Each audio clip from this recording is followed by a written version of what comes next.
Cool. So on my clock, it's like 5 past, and we already have like 15 or so participants. So I think it's a good time to start, so Yep. that Kevin has lots of uninterrupted time, so that I don't need to burst in the middle and plug our club. Basically, we're MonSec, the Monash Cybersecurity Club. If this is your first event, then the way we do things online is you click on the go.monsec.io/attendance link, which I sent in the chat. And if you haven't joined the club, then you can do that at monsec.io/join. So that helps support the clubs, make sure we can keep doing events like this, capture the flag competitions, stuff like that. Now, today we have a special guest, Kevin Manderson from Telstra. So he's a person from the industry actually working in cybersecurity. So not students like us just playing around, like actual experience. So make sure to give him your undivided attention. Over to you, Kevin. Great. Oh, well, hopefully there it is. So a little bit about me. I've been in the industry, computer industry, since the 1970s. 1976, I started on mainframe computers.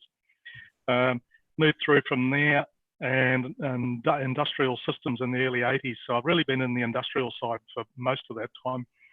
And from the mid-90s on, I got into cybersecurity in a fairly big way. Early career was in the military, so background in the security side, and I've continued that. So what I've got tonight is a talk about an incident I was involved with 4 years ago now. It seems like it was only yesterday, but it was 4 years ago.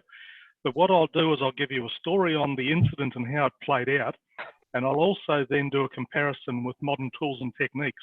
So the next-gen antivirus and whatever, a range of contemporary tools that we use in cybersecurity, and I'll talk through how effective they would have been at stopping this particular event. So I'll go into sharing my screen now. That one. Okay, so the event happened at the Royal Melbourne Hospital. Royal Melbourne, I'm sure many of you know the Royal quite well in Parkville there. The Royal Melbourne had an event, according to this, January the 19th. IT News, that was a Sunday if I recall right. It was actually the Thursday before that it started. So IT News presented a story that the hospital was unable to work. All sorts of draconian things were going on. They got it about 50% right. Now, if you track things with IT News and a few of the other IT things, they tend to be a little bit sensationalist. With Toll recently, much the same thing. So I've learned to look at theirs and go, okay, it's about 50% right. I wonder which 50%. So that was malware, piece of malware called QBot. It's now more frequently called QuackBot, QAKBOT. It's also known as Pink Slipper from Microsoft. At the time, it had been around for a number of years. It's a system which targets banking credentials, attempts to use them then, and the criminals then use that to get into obviously financial accounts and things like that. It's moved quite a bit in the last, certainly the last 4 years, but I'll talk through some of the bits and pieces that have changed on the way through. But certainly the piece of malware, very simple. I'll talk you through how it actually propagated around the network, and that made it really difficult. So commodity versus targeted. Commodity, drive-by spam. Most of the ransomware that we see these days is, the majority of it is commodity. Some of it's pretty targeted. They've changed the style of how they operate, but it's still a commodity piece of software. It's not highly targeted. It's a known knowns. So we know that if you get hit by this with a piece of spam, chances are you're going to have, chances are you'll have data exfiltrated and you'll then be encrypted and they'll go for extortion. Targeted is typically planned, very individual. So that you can, with a lot of the very targeted, they're on your premises, they're in your offices for months. If you take Office 365, often they'll have targeted you. They might have got in by accident, but have generally targeted you. They'll have been there for at least 90 days, which are when the logs with Office 365 roll over. and then you haven't got any history. So same for targeted in business where it's not Office 365, they can be there for months, and it's called the dwell time, and typically the dwell time can be, literally can be a year, 2 years, bad day. So the smaller ones are the ones we see that are the known. They tend to be relatively small, relatively easy. The larger, the harder, the more difficult the response, they become more unknowns. So the much more difficult ones to work with. Unexpected, we know what they are and they're manageable, but it's the unknown unknowns. The attacker, we don't know what the attacker is going to do. So what happened? 10:56, Thursday the 14th of January, patient 0. Patient 0 was the Friday they detected it. Patient 0 was in fact a domain admin user. And if any of you know Windows, domain admin is not a good one to be surfing the web to sites that the person shouldn't have been going to. So they had several goes at getting rid of it. They acted as though it was a piece of ransomware. With ransomware, typically it's take the machine off the net, rebuild it, put it back on. They tried this over on the Friday night, on the Saturday night, and on the Sunday it kept getting worse. On the Monday, a crisis team formed at the Royal. On Thursday, they've been going a week, I came in to give them a hand. On the Friday, we stopped data exfiltration. On the Monday, we had command and control blocked. And on the Wednesday, day 20, so this was 10 days, we'd contained but not eliminated. So we knew it was on the network, but it wasn't now exfiltrating data, it wasn't updating. Oh, and as I say on the bottom of the screen there, propagation was really simple. Silent, it used ping and type. Ping and type, common on Windows, everybody plays with those sort of tools, which means, as we'll get to a bit later on, it's really difficult to block. So this was the column on the left. It was the team at the Royal, what they went through. Had a lot of XP machines. At that stage, they had 4,500 machines on the network, and around 2,500 of those were Windows XP. At that stage, Windows XP was way past its end of life. They discovered it. Windows XP was black screening. So I'm sure you've all heard of blue screen of death, the Windows NT / later versions, newer versions of the Windows Server operating system. XP black screens. It black screens because it was starting up and working perfectly, but there was no video, network, keyboard, anything driver. For whatever reason, the driver's directory under Windows was completely clean. So it was running, but it was black. There was nothing you could do. They went to code yellow. They considered simply upgrading everything to Windows 7. Windows 7 was seen as a panacea simply because Windows 7 wasn't crashing, therefore it must be immune. In fact, it was taking out everything up to and including Surface Pros. Couple of weeks in, they ordered 200 hard drives. Weeks later, they ordered 200 new PCs. We had a crypto locker in the middle of it. New PCs arrived, and so it went on. The red column in the middle was the column that I worked on. So the week after it started, we finally got a sample, researched it, we blocked, we had specialist support, we had all sorts of ways of trying to stop it and had lots of problems with it. In parallel, we had a remediation team working. So the first day that we started, we decided that it was big enough, 4,500 machines across 70 sites.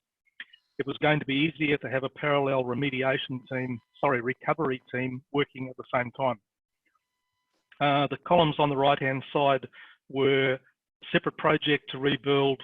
McAfee have got a tool called EPO, which is used for system management. And Nitro was a seam from McAfee as well, and we had a project to rebuild those.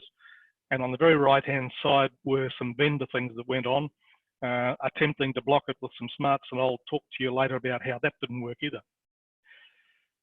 So Friday, I'm on site. Knowledge of the infection, what was it? And they didn't really know. Scope of the infection, how many machines? Don't really know.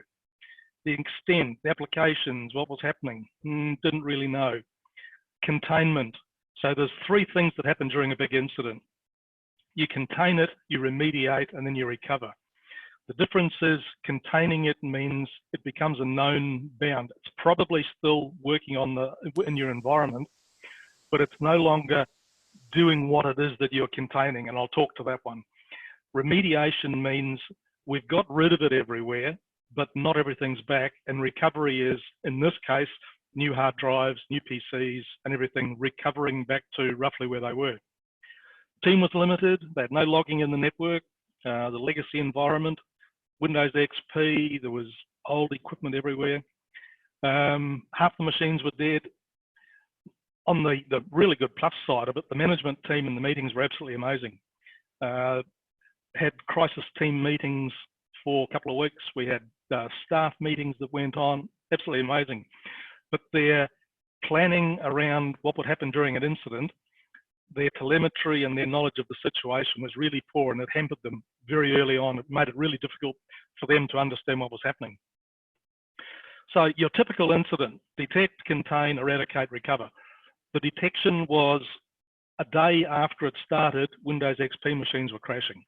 They started crashing variously around the place. They called the IT team. The IT team went, it'd be exactly the same as I said before, same as ransomware, rebuild the machines. All's good. The Saturday, they came back again, only there were more. And on the Saturday night, they tried the same thing. And on the Sunday, there was large numbers of machines. They were into the hundreds of machines at that stage.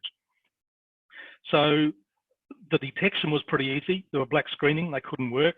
Containment, they didn't get anywhere. They really struggled. And the eradication didn't happen until about 10 days after I started on the project, or on the incident.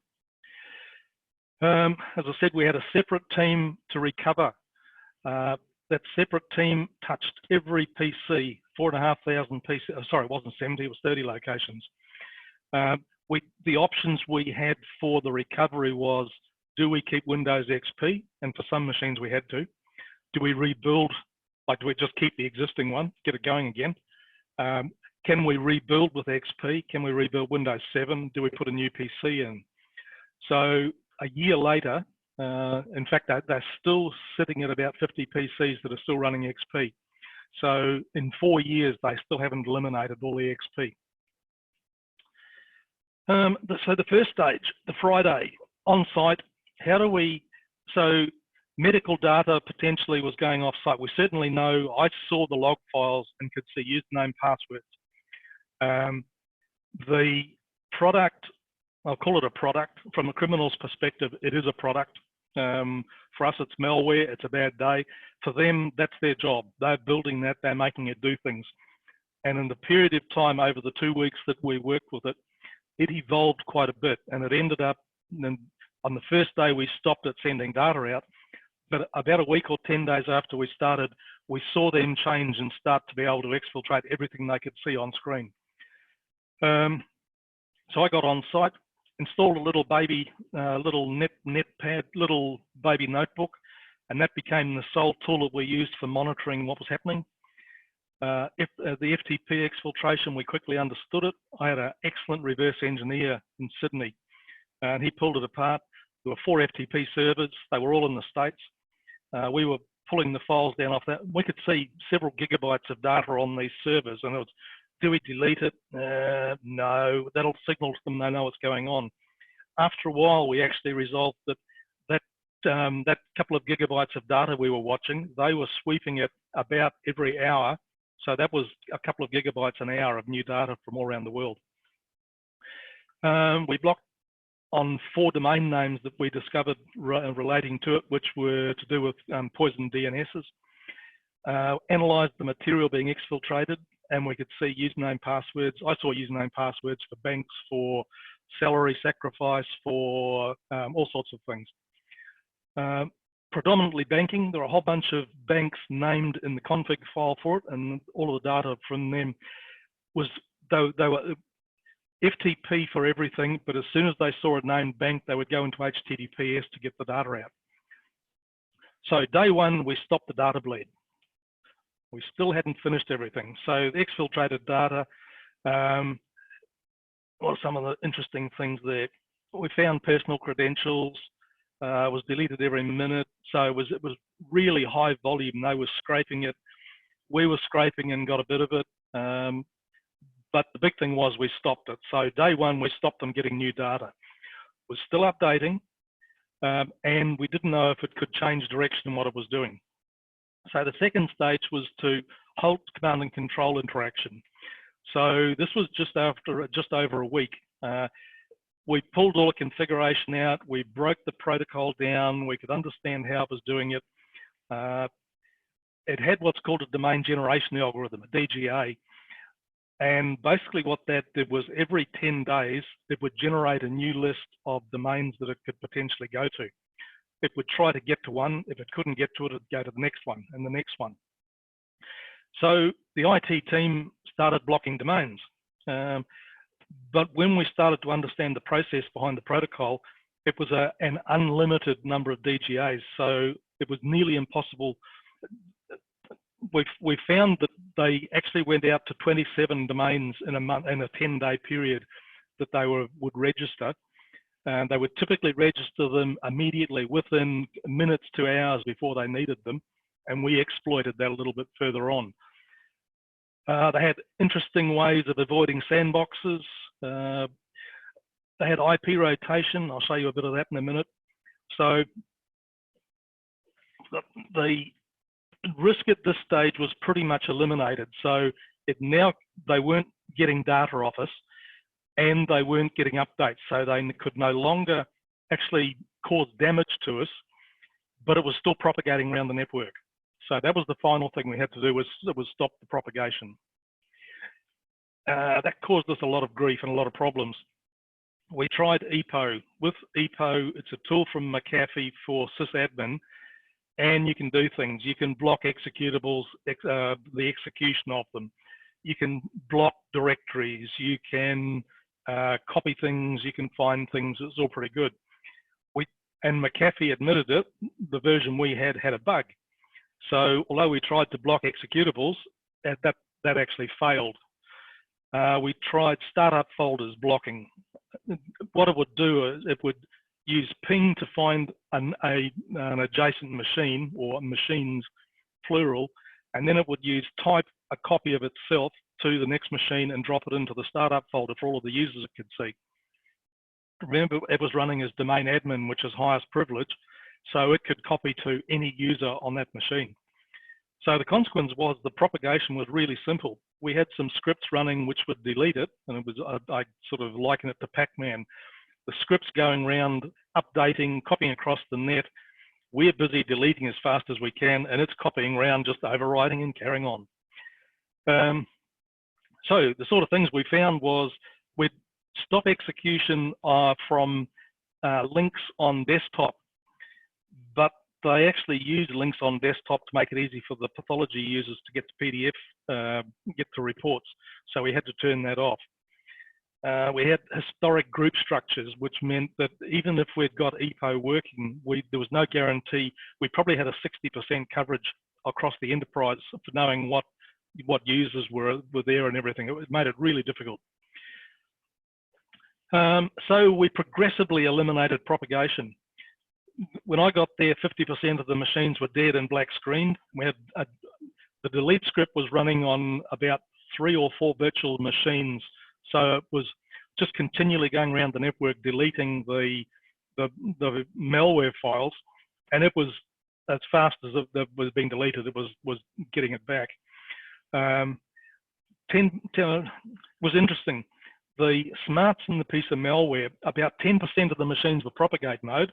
So of the 4,500 machines, there was about 450 that were trying to copy it around the network. The rest was silent and just stealing data. So, and the propagate ones would periodically drop back to stealing. So it's not as though every machine was doing everything. They had actually scheduled, so they had different machines doing different things. So we'd go around and progressively clean them, and they'd go around and progressively reinfect them. We got on top of it. The little machine that I was doing the monitoring of, basically I was watching for network connections. It was a Linux machine, wasn't known on the network. Therefore, anything that touched that machine was something that had a piece of malware on it. And as soon as it's touched us, then the sysadmins would go log into that machine, RDP, which you hate to use these days, delete the files, clean it up, and then carry on. So we progressively eliminated it just slowly over time. It took about a week or no, 10 days to 2 weeks from when we started working on that, clearing it and remediating to, excuse me, we actually, when we called it contained, we knew that we still had 10 machines that were actually still running the malware. They were just occasionally kicking over. So this was the effect, the graph that I got from my little machine. If you've ever heard of NetFlow, NetFlow is something that Cisco started with. It's now, most switches produce NetFlow. You can get it on Linux, the NetFlow daemon. I was using something similar, just for, hello, somebody there? So I was using a very similar tool to NetFlow to catch connection traffic. And as you can see there, the attempts dropped off substantially and very quickly once we started eliminating the machines that had malware. And eventually, halfway through the graph, it became noise. The noise after that is Windows 7 machines doing auto-discover for printers. We never got rid of that. It was sort of, we just lived with it. The C2 machines, this was really interesting. So on the left-hand side, you can see the style of random name for the domain generated algorithm that they had. As you work your way through, you can see the date. So every 10 days, day 1, day 11, day 21, they generate new domain names. It was first seen on that one there was first seen on the 8th of February at 12:34, and last seen, my dates are a bit funny there. Typically the domains would run for a few days, but what's more interesting is on the right hand side where you can see the IP addresses that were being used. 1,064 IPs in the space of a few days, February the 11th to February the 15th. So in 4 days it had got through 1,000 IPs. Every 5 or 10 minutes they would rotate an IP in and drop one off. They only ever had 10 active IPs. When we first started looking at that, we thought there were 10 IPs only, so we started blocking IPs. And it wasn't until I got the script running that was, oh, it's rotating. Every few minutes, 5 minutes, 10 minutes max, new IP would turn up. So really difficult to block. As soon as you blocked one of the domain names, this Bibosti Fima, for example, if we'd blocked that, within minutes, they would be trying the next one on the list, which is the next numbered one on the domain generation list that it had. So really difficult to stop it. The sinkhole. So this was where a little bit further down, 3 weeks in, we had reversed the protocol enough that we actually created the equivalent of their command and control server. Only we installed it internally. It was running on a little Linux box, it was a piece of PHP, it was about 100 lines of PHP. Understood a couple of the commands, enough. There were 22 commands that it had, and they ranged from download and update, upload your data, run a particular exe, and one of them was uninstall. It actually had a capability of uninstalling itself. So eventually what we did was when we got the sinkhole running, yes, it's working correctly, we issued uninstall commands. And that cleaned up a lot of them towards the end of the incident, cleaned them up very quickly. There were 20 machines, there were about 25 to 30 left when we started running it. It cleaned up 20 of them. There was still a few that hung around. It wasn't perfect. There were bugs in their code for uninstall. What was interesting was we had a lot of interaction with the FBI and with the equivalent, well, it was AFP here in Australia and the NCSC from the UK.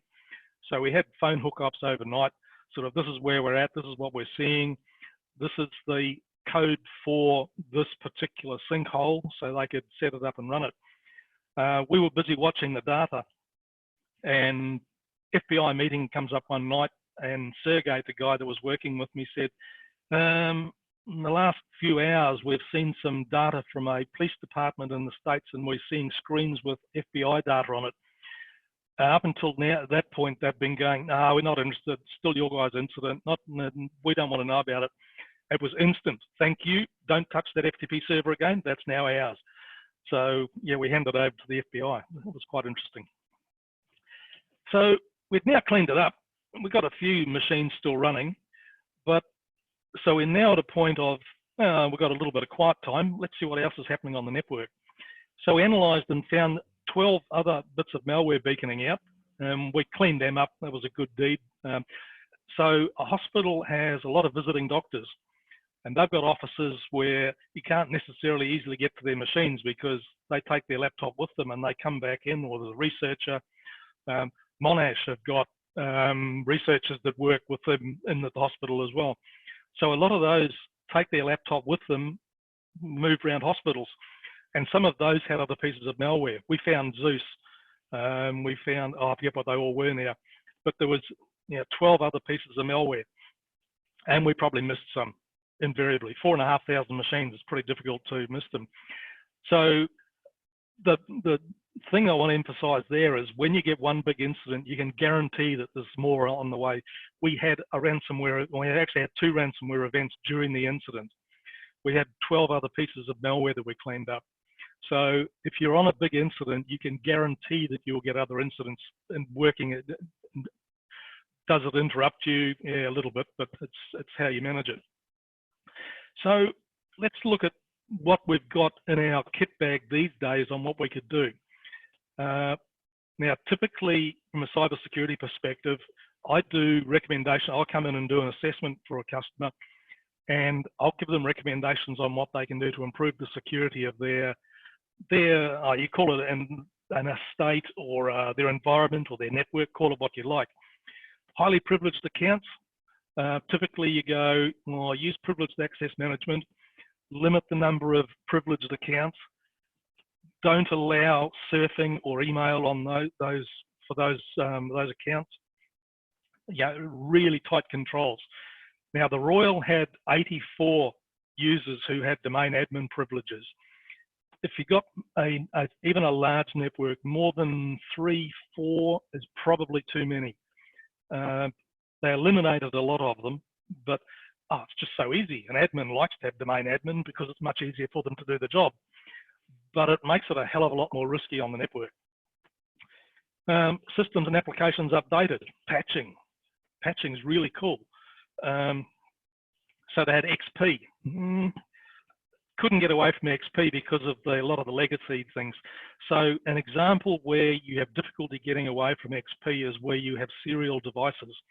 Hospitals, industrial systems all have serial devices. So intensive care, the machines that beep, for example, a lot of those are serial connected.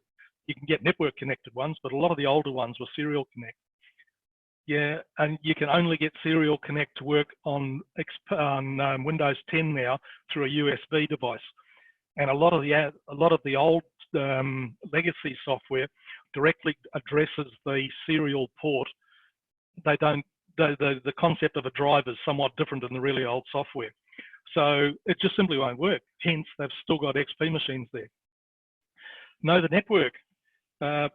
When we went through to do the recovery, the first job was to go around and work out what every machine, excuse me, what every machine configuration was, how much memory, disk, etc. So could it run Windows 7 or newer? Not all of them could. What applications were running? And there were lots of little, big old network that's been there for many years. There were lots of DOS applications that had been written by someone, a doctor, perhaps, I don't know, somebody's family member, probably, that were running. They were doing a great job, but nobody knew they were there. And we had to go through and find all these. And that slowed down the recovery because all of a sudden you couldn't necessarily just replace a machine. You had to work it with XP, and you can't run XP on a new mainboard now. Segment the network, limit access. Segmenting the network's always a good one. Sort of ideally, I shouldn't be able to ping a machine next door to me. I shouldn't be able to ping another floor in a building. I should be able to talk to the application servers and your Active Directory servers, and that's about it, on proxies and things like that. Really difficult to segment a network because the admins like a flat network. It's called a flat network because that way they can just get to everything so easily. Don't build systems that break hygiene, and that things, links on desktop, running executors from temp folders. It makes it easy for a developer to drag something. I've got it in my temp folder, I'll run it. Normally you want to block that. So if you've got a legacy environment, you might not be able to block it. Monitor the network for unusual activity. The first hour or so is your critical hour. These days, the ransomware is typically be on your network for a week or two, and then when they start, so if you've found them in there, you're actually ahead of them. Your normal one there is, and it's a medical term, the golden hour. If you can get to the patient zero, the system that's first infected, as quickly as you can, you've got a chance of preventing a bigger problem. Staff awareness, and this is more than just a phishing campaign. This is, are your developers using some secure development techniques? Have we got people that are going, oh, I've got privileges, I shouldn't be doing this on the network. I'll use my regular account, I only use the privileged account when I really need it. So staff awareness is much, much more than just phishing. Phishing's 10%, the very tip of the iceberg. Endpoint software. These days, we think endpoint software, Silence, Checkpoint, next-gen antivirus, all of these neat ones, GRR from Google, all of these neat endpoint pieces of software, but would they actually stop something like that quackbot that hit the Royal Melbourne? So let's go through. Privileged account management. Lots of tools for PAM, privileged account management. 84 domain admin users, and it was a domain admin, a user that was the first person. If the browser, the person doing the browser was blocked with PAM, it might have helped. So most malware these days comes in through spam. So we're now not using a browser. Yes, you do get some through the browser, but the majority is through email. Or they find RDP and they brute force it or whatever. If you're there with a browser and you've got privileged access management and you don't have access to privileges on the machine, you're probably stopping that class of malware. It would have been slower, but it probably wouldn't have stopped it. So if you take something like CyberArk and a few of the others, which are the better end of the scale, basically you never know a domain admin account password. You request access and it'll be, how long do you need access for? It'll grant you access to an account which now has domain admin privileges. You do your job, and if you've said you need it for an hour, it'll stop in an hour. So you're very limited in what you can do. You can still get past the likes of those ones. There's still, you've only got to look at some of the red teaming, the hacker forums, all the rest of it. Even if you can't log in as a domain admin, doesn't mean there's not a vulnerability there which lets you get access to it some other way. So again, it'll just slow you down. With Quackbot, it probably would have stopped it. With other software, maybe not. But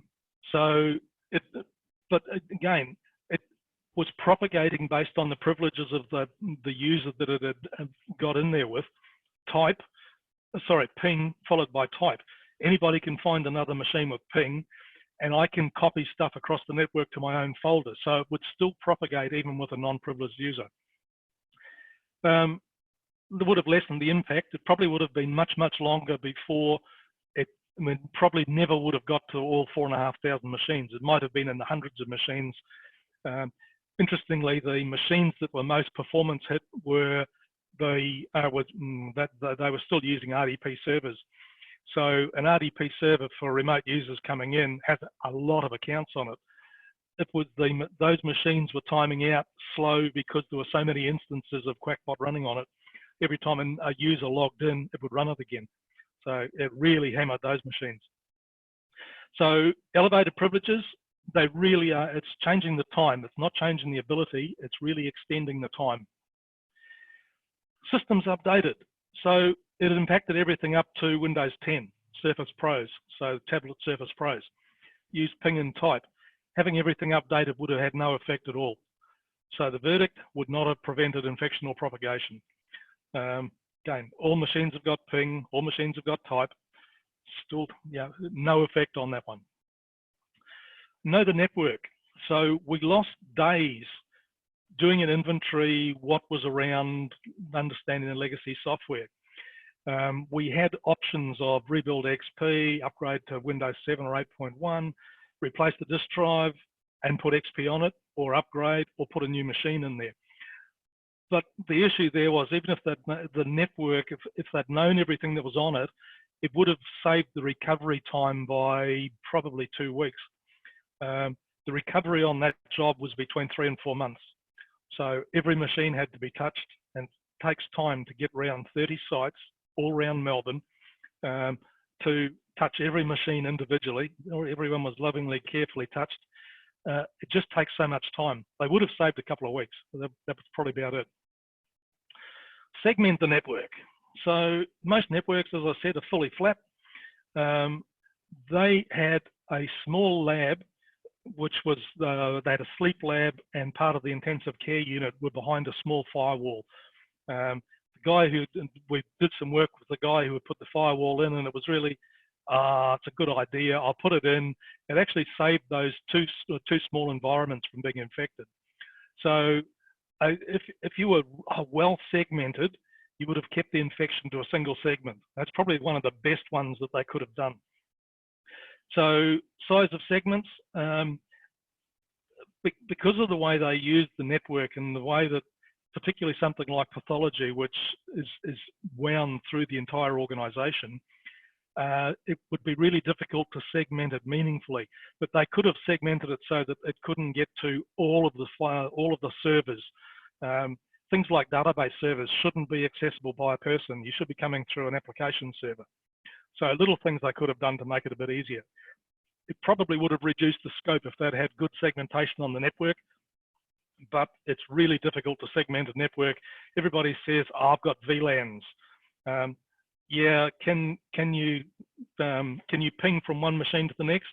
You haven't got a segmented network. That's a management. It's a management philosophy. If you've got VLANs, it's not segmenting a network.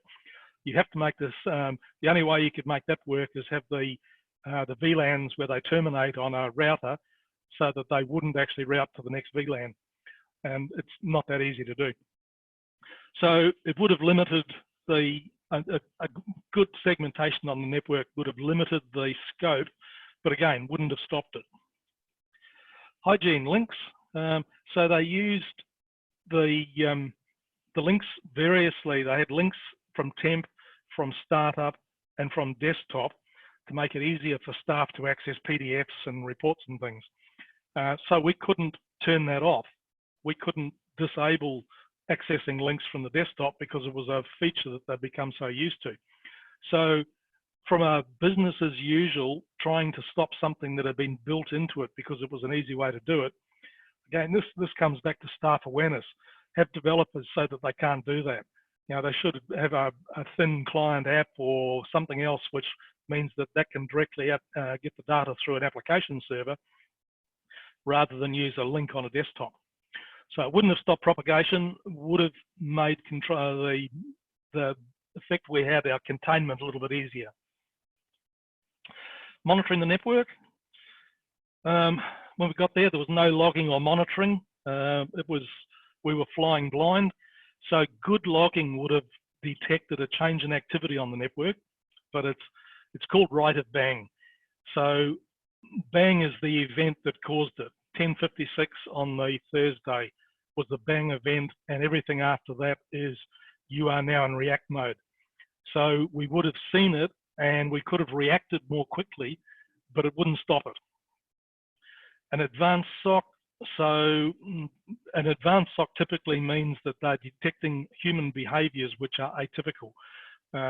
So some of these actually, they run them retrospectively. So a lot of the SIEMs that talk about that actually run them retrospectively. So you don't get to see it for a week or two. Would have given us good information for the containment and remediation, but not much after that. Staff awareness, as I've mentioned a bit about staff awareness, but how you use it, the effect it has on the way they operate and manage the network. It would probably, if the staff had been more aware, the person with domain admin who clicked on that first link wouldn't have done it. So we wouldn't have had the major incident in the first place. Yeah, it's a hard one. So, but the big thing there is these days with spam and ransomware, we recently ran a phishing exercise on an organization, and it's not unusual to see 10 or 15% of users who will click on the link and give away their credentials. This one, there was over 50%. So yeah, it's people just simply give away their creds. It's just not good. Endpoint tools, next gen. So we have Windows XP. We tested. After 4 hours, we gave up trying to install it. There was only one of the endpoint tools which was able to run on XP. But the more interesting one was when you actually get in and look at what they do and how they work. I spent a bit of time working with Cylance, with Checkpoint, and with one of the other ones, and quizzed them with, it uses type, ping and type, standard tools. When it gets there, it was stealing data. So this wasn't encryption, this was data stealing. Would your tool have found it? And their comment was, not out of the box, it would need tuning. So all these neat tools that everybody talks about and professes are the best thing since sliced bread, not always. A lot of them now are tuned to pick up the encryption part of a ransomware event. They're not necessarily good at detecting other events. So yeah, don't count on that working out of the box. A proxy. So we could also have put a proxy. They had no proxy, no caching or anything in the front end. They had no load balancing, no proxy, no anything. So in this case, the DGA domains, one of the key things that a proxy will block on is called a newly registered domain. So any new domain name which is registered less than 30 days is classified as newly registered. If it's what we observed with the criminals in this one, is they were registering the domain as short of, one of them was 2 minutes before they used it. Most of them were 1 to 2 hours before they needed them. So very definitely newly registered domains. If you can block on those, and proxies, that's one thing they do quite well. Then you've got a chance of actually blocking it. Then in this one, the change they've made to, the criminals have made in the last 4 years, it no longer uses the DGA, it has hard-coded IPs, but it has a list of a couple of hundred. And it just cycles through them, and eventually if it can't get out, it'll try, it's a very limited DGA, which is, it'll go to it occasionally, and I've gone through, I monitored all the domains for 3.5 years and monitored all the new ones from the second DGA, and in 18 months they've never registered a single one of them. So although they've got a DGA there now, they don't need it. A proxy would block C2 exfiltration if it's set to block, and a lot of proxies aren't set to block, they're set to monitor. But the big thing is new domains, newly registered domains. That's probably the one area that you'd have most luck. And the other one is that on a proxy, a lot of proxies now, you can block. So a good piece of software says, I want to go to the Sydney Morning Herald. So it says on a browser, smh.com.au, does a DNS query, does it backwards and forwards to find the right one, if it's a CNAME or whatever, and you then go to the IP. So the IP that you're accessing is always after a DNS query. In the case of Quackbot now, it hits IPs directly and doesn't do a DNS query. So a good proxy will block on a direct IP access as well. So again, you get a couple of ways with the equipment that you could do it. Not a lot of proxies are set for blocking, they're most set for monitoring. Not a lot are set to block an IP with no DNS query. So the technology's there, but we're not using it well. Would a proxy have stopped them? Proxies 4 years ago, probably not. A proxy now that's well set up, the answer is probably would do a fairly good job. So the verdict, privileged access management, little help. Would slow it down. Network segmentation, helps with the scope and impact, but it wouldn't prevent it. Network monitoring, as I said, right of bang, so it helps with containment and remediation, but not with the, it's detected really after the event.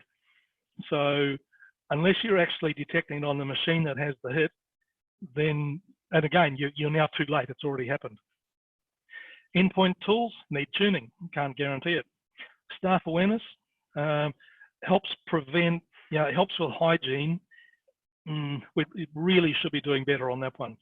Proxies, yeah, that's probably one of the few tools that would have had a significant effect. If it occurred now, a well-configured proxy would really be your only help. So where do we go? So cyber resilience, defense in depth. So get the basics. You need a bit of all of them. The people, stop the clickers, and get the developers, get the architects, get a bit of everything. So defense in depth doesn't mean a firewall, two firewalls in the environment and one's different to the other, so you can't get both of them.